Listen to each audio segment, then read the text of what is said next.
Assalamualaikum warahmatullahi wabarakatuh.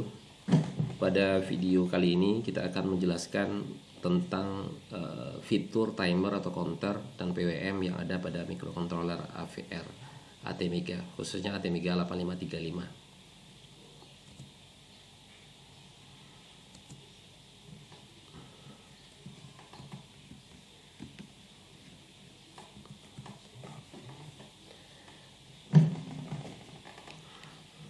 Di microcontroller itu terutama pada timer 0 dan timer 2 itu mempunyai sebuah fasilitas timer counter 8 bit.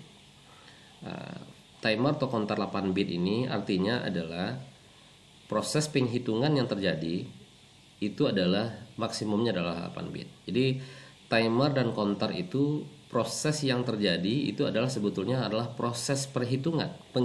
Jadi proses perhitungan yang terjadi di mana proses perhitungan ini dipicu oleh sebuah clock. Nah, jadi proses perhitungan ini dipicu oleh sebuah clock. Kalau timer itu clock pemicunya dari rangkaian osilator yang ada di dalam microcontroller. Sementara counter itu pemicu clocknya adalah dari luar.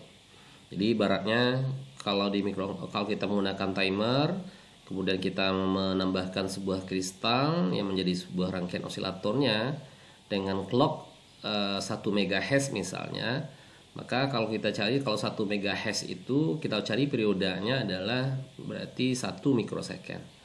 Nah, kalau ini kita jadikan sebagai pemicu timer atau pemicu hitungan pada timer, maka setiap 1 mikrosecond, berarti kan satu clock itu 1 mikrosecond, setiap waktu 1 mikrosecond dia akan melakukan proses perhitungan. 1 mikrosecond lagi, 2, 1 mikrosecond lagi, 3, 4, 5, 6, 7, 8, 9 sampai maksimum nanti nilainya adalah 255. Kenapa 255? Karena dia menggunakan timer 8 bit. Nah, sementara kalau counter itu pemicunya adalah dari luar. Dari luar itu bisa saja dari sebuah sensor, ya, dari sebuah sensor yang dipasang, yang dimasukkan kepada input counternya. Jadi bisa jadi pemicunya sekarang satu jam lagi datang lagi pemicunya baru 2 hitungannya. Masuk lagi 2 jam lagi 3, baru masuk 1 jam lagi 4. Nah, begitu seterusnya. Artinya timer dan counter ini keduanya sama-sama proses perhitungan, tetapi yang membedakannya adalah sumber clocknya saja. Untuk timer sumber clocknya internal, untuk counter sumber clocknya eksternal. Oke. Kita kembali lagi ke slide. 8 bit timer counter itu ada beberapa fitur. Ini seperti dikatakan tadi ada when channel counter, jadi ada sebuah fasilitas counter yang bisa dimanfaatkan. Kemudian yang kedua ada clear timer on compare match. Nah, clear timer on compare match ini adalah sebuah mode timer yang ada di microcontroller ATmega 8535. Ada 2 buah mode, ada mode normal dan ada mode clear timer on compare match. Nanti kita akan jelaskan. Yang ketiga ada glitch free, phase correct pulse width modulator atau PWM. Artinya dengan menggunakan fasilitas timer dan counter ini, kita juga bisa memanfaatkan fasilitas ini untuk mengenerate pulse width modulation. Pulse width modulation itu adalah merubah-rubah lebar pulsa, ya, merubah lebar pulsa yang nanti bisa digunakan untuk berbagai aplikasi. Kalau seandainya PWM ini kita gunakan untuk di motor, maka kita bisa mengontrol kecepatan motor.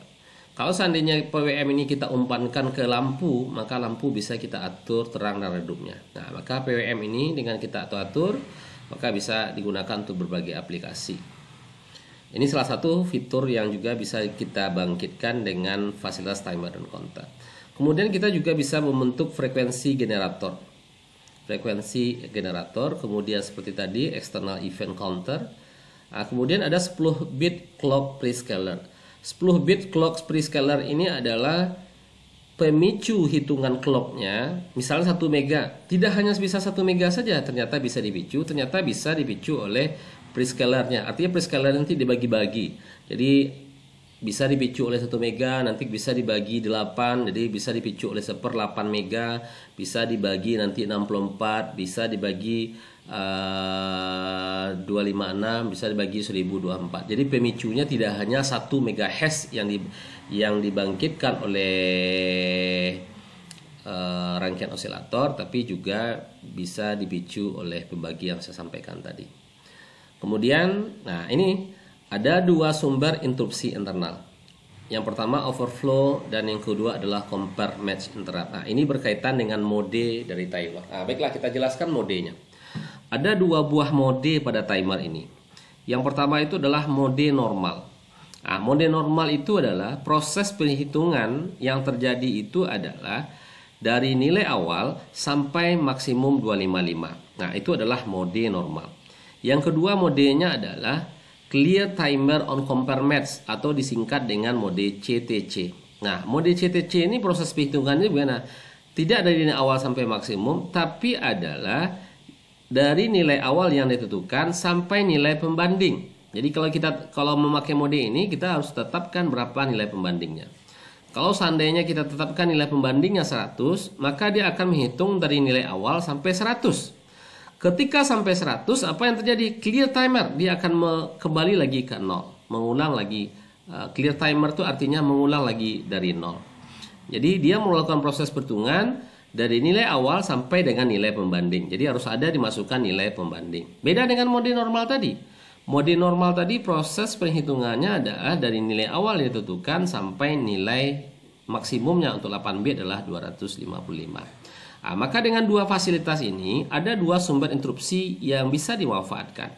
Yang pertama overflow. Overflow ini interupsi yang terjadi ini pada mode normal. Ini adalah ketika proses penghitungannya sampai 255, kemudian datang pemicu hitungan lagi, seharusnya kan 256. Tetapi karena timer ini cuma maksimumnya 8 bit, ketika dia dipicu lagi, maka dia kembali lagi ke awal. Pada saat ini, kalau interupsinya diaktifkan, dia akan mengalami interupsi. Interupsinya dikenal dengan istilah interupsi overflow pada timer. Kemudian yang kedua adalah compare match interrupt. Nah, compare match interrupt ini interupsinya yang terjadi adalah ketika kita menggunakan mode CTC tadi. Mode CTC tadi adalah dia menghitung sampai kepada nilai pembanding. Kita contohkan, dia menghitung sampai 100. Maka ketika hitungannya sampai 100, berarti nilainya hitungannya sama dengan nilai pembanding, dia juga akan mengalami interupsi.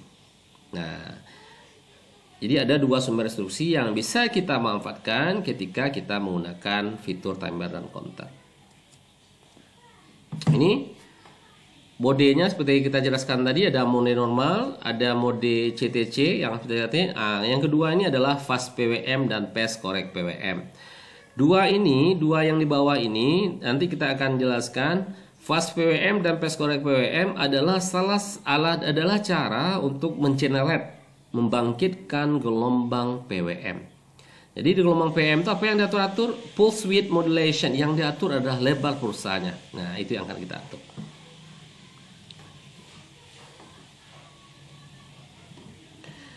Oke, pada mode normal, nah ini bisa dilihat pada mode normal topnya FF hexa. Nah, mode normal puncak nilainya adalah FF hexa dalam hexa atau dalam desimal adalah 255. Clock source atau sumber clocknya berarti dari sistem clock, ya, dari sistem clock. Maka ini kalau sumber clocknya dari sistem clock, maka ini merupakan fasilitas timer yang kita pakai.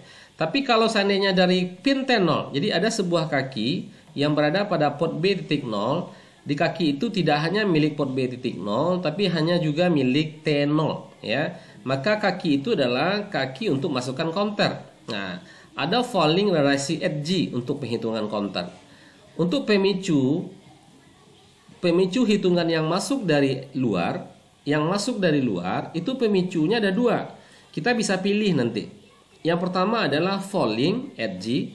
Falling edge ini artinya dia akan memicu hitungan kalau terjadi perubahan clock dari saat logika 1 menuju 0. Ingat, dari logika 1 menuju 0.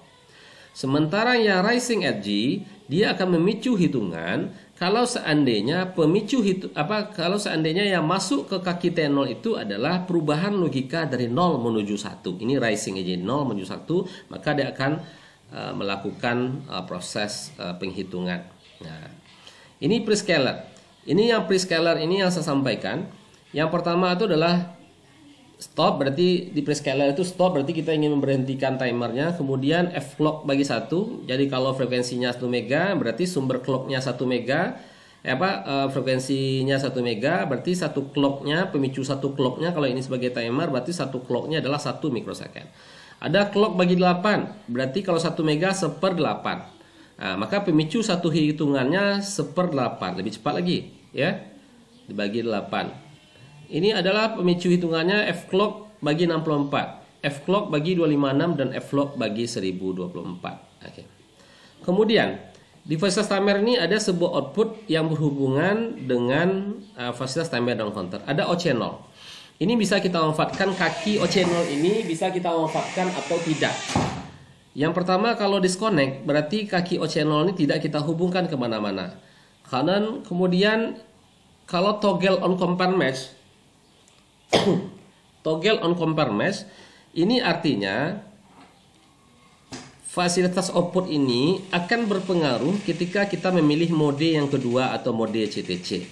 Toggle on compare match itu artinya ketika nilainya sama dengan nilai pembanding, ketika kita menggunakan timer, nilainya sama dengan nilai pembanding, maka apa yang terjadi? Dia akan mengeluarkan output pada O channel itu adalah kebalikan dari output sebelumnya.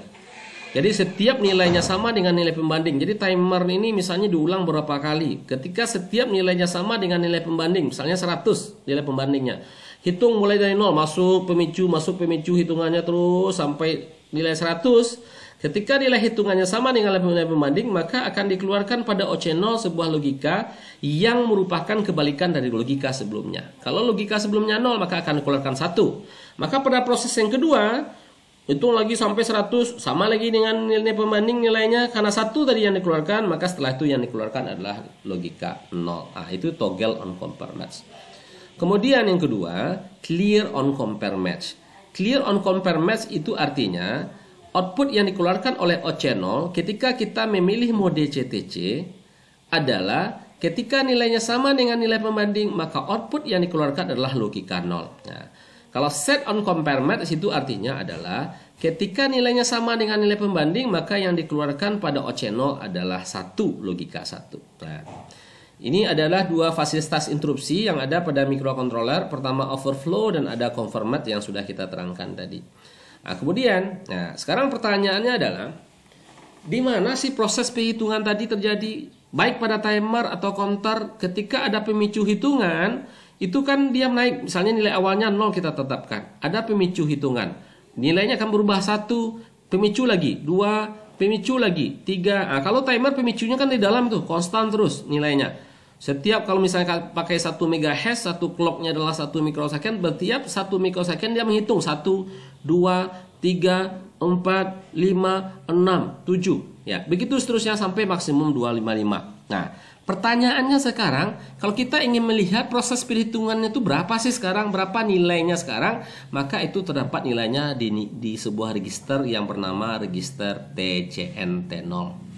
Nah, kemudian ketika kita membandingkan sebuah nilai, ketika kita memilih mode CTC, artinya proses perhitungannya adalah sampai kepada nilai pembanding. Nah, kalau kita terapkan tadi, contohkan tadi nilai pembandingnya 100, maka 100 itu di mana kita letakkan nilainya? Maka kita letakkan pada sebuah register yang dikenal dengan istilah OCR0. Ini contoh sebuah aplikasi dari proses counter. Ya, bisa Anda lihat ini adalah sebuah rangkaian misalnya ini sensor infrared diterima oleh fototransistor ya. Nah, ini prosesnya adalah ketika misalnya cahayanya tidak terhalangi ya, maka transistor ini akan berfungsi sebagai saklar antara kolektor dan emiternya seperti terhubung. Berarti kalau antara kolektor dan emiter terhubung, maka yang masuk ke sini adalah ini terhubung ke ground, berarti yang masuk ke sini adalah logika 0. Tapi kalau seandainya cahayanya dari infrared ini kita halangi ke fototransistor, maka yang terjadi apa? Yang terjadi adalah ini seperti rangkaian terputus atau terbuka, maka yang masuk adalah logika 1 dan 0. Nah, ini bisa dijadikan sebagai pemicu untuk counter yang masuk pada kaki T0. Maka di LCD otomatis akan ditampilkan nanti proses hitungan. Dari mana nilai kita ambil di LCD itu? Nilai yang kita ambil di LCD itu adalah nilai yang ada dari TCNT0.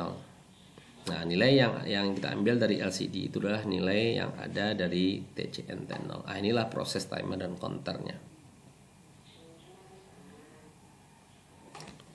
Oke, nah sekarang kita lihat ini prinsip kerjanya ya, prinsip dari kerja dari timer yang sudah kita lakukan. Nah, ini untuk timer yang overflow ya. Untuk timer overflow misalnya lihat misalnya nilai awalnya taruh misalnya oke lah mulai perhitungannya tidak dari nol. Dia menghitung 1 sampai puncaknya adalah nanti 255. Ketika sampai di 255 dia kembali nol.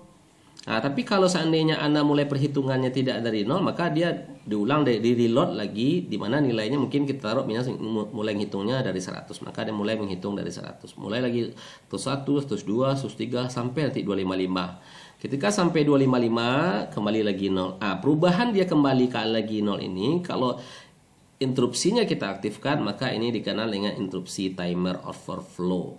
Nah, oke. Yang kedua adalah modelnya adalah clear timer on compare match. Proses clear timer on compare match itu adalah perhitungannya lebih tepat karena mekanisme reclearnya terjadi secara otomatis pada level outward. Jadi artinya ketika nilainya sama dengan nilai pembanding, maka otomatis setelah itu nilainya dia clear lagi, timernya dia nolkan lagi, begitu proses ulangan terjadi. Nah, ini prinsip kerjanya. Ini kita tetapkan ini nilai awalnya misalnya dari 0, kemudian kita tetapkan nilai yang ada pada OCR 0 ini adalah nilai pembanding, tidak harus sampai 255, tergantung pada nilai yang kita isikan nilai OCR 0 atau nilai pembanding. Maka timernya bekerja dipicu 1, 2, 3, 4 sampai nilai pembanding. Nah, ketika nilai sampai pembanding apa yang terjadi? Dia reclear, dia nolkan. Dia ulang lagi, begitu seterusnya. Nah, maka interupsinya, kalau seandainya kita ingin memanfaatkan interupsinya, ketika interupsinya nilainya sama dengan nilai pembanding, maka interupsi yang mungkin yang akan bisa dilayani adalah interupsi compare match. Ya, jadi interupsi yang terjadi ketika nilainya sama dengan nilai pembanding.